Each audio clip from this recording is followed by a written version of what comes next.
Anyway, so to explain my Instagram story about MT, I just wanted to say, so I recently found out that like this one night he invited me to studio, right?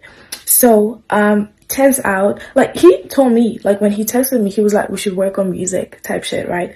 But like when I got there, it turns out like the nigga told like niggas in studio that I'm his bitch and that he was fucking me. And then that we're gonna fuck after the whole thing, like that whole session is done.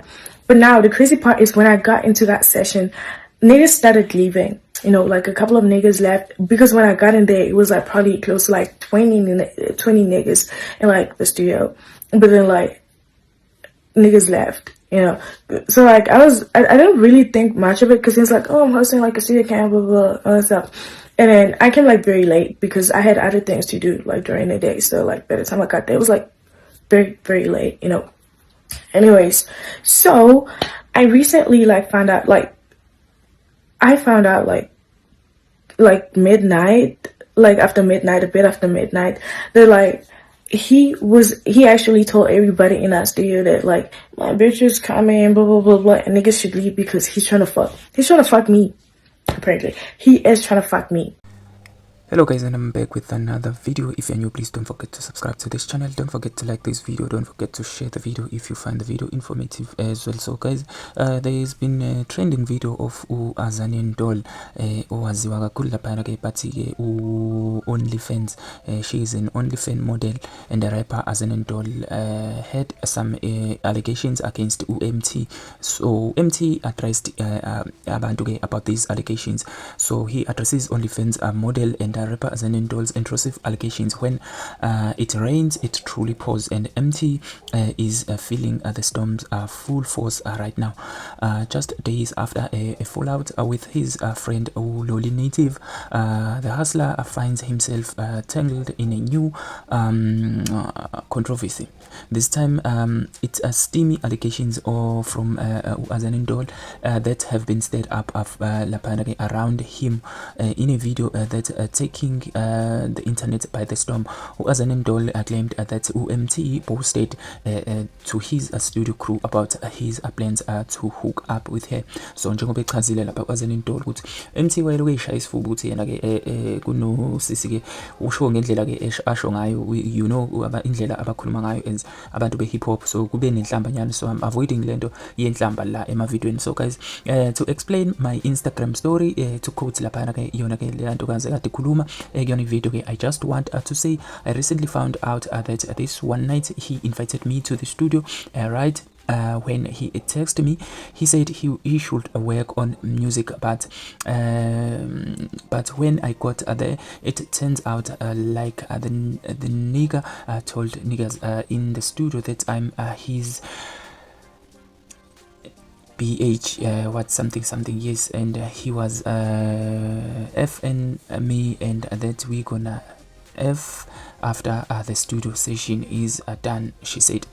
But now the crazy part is that when I got to that session, the people who were there around started leaving because when I got in there, it was like probably like 20 niggas in the studio. So but then like niggas left, you know. I didn't really think much of it. So I found out like after midnight. He told everybody in that studio that my ish is coming because nigga is trying to F me kusho Azanian Doll.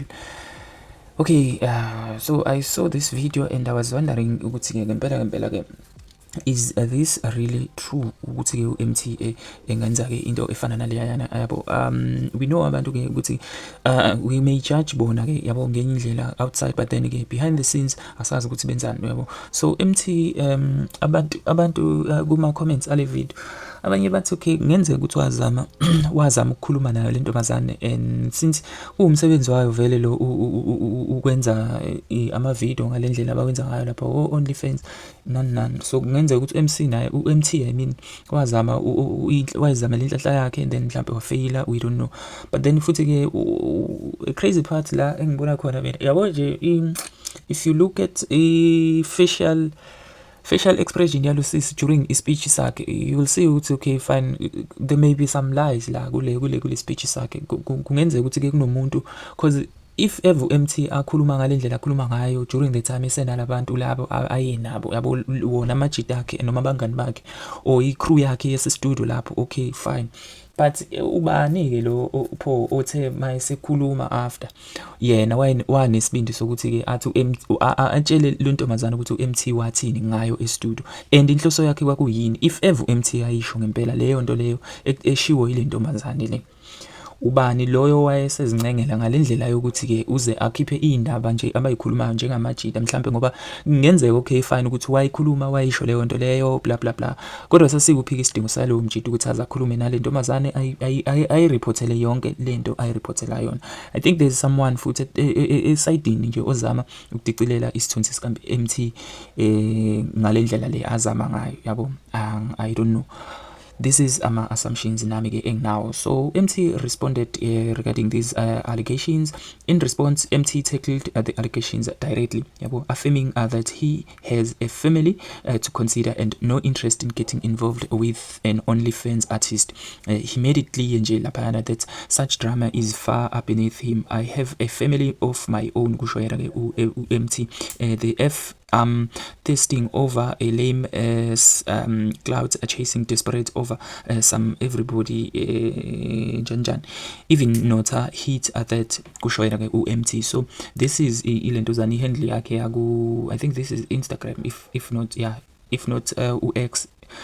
So MT uyiphendulele bafethu directly, and then washeshisa nje ngayo lama allegations ukuthi no mina bafethu yazi labantu bak OnlyFans babuye bayifunela udumo ngenye indlela. I think this is one of abantu abayifunela udumo ngendlela abayifunela udumo ngayo, kodwa ke mina ngangithi ngiyamsiza and wayethe ucela ke ngimmentorishe regarding indaba yo music, kusho yena uMT. But then ukuthi njengoba ngine family yami anginaso isikhathi sabantu ke abasebenza lapha ko OnlyFans, angikho thirsty ngaleyo ndlela leyo ukuthi ke ngaloke ngilandelana nabantu abasebenza ku OnlyFans.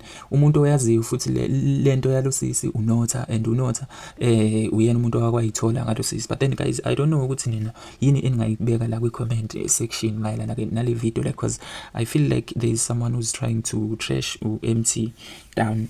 If ever you have anything, please do comment and state mhlambe ke i-view yakho, i-opinion yakho regarding the video or ama allegations that were posed against MT. Anyways, thank you for tuning in to this video. Sharp.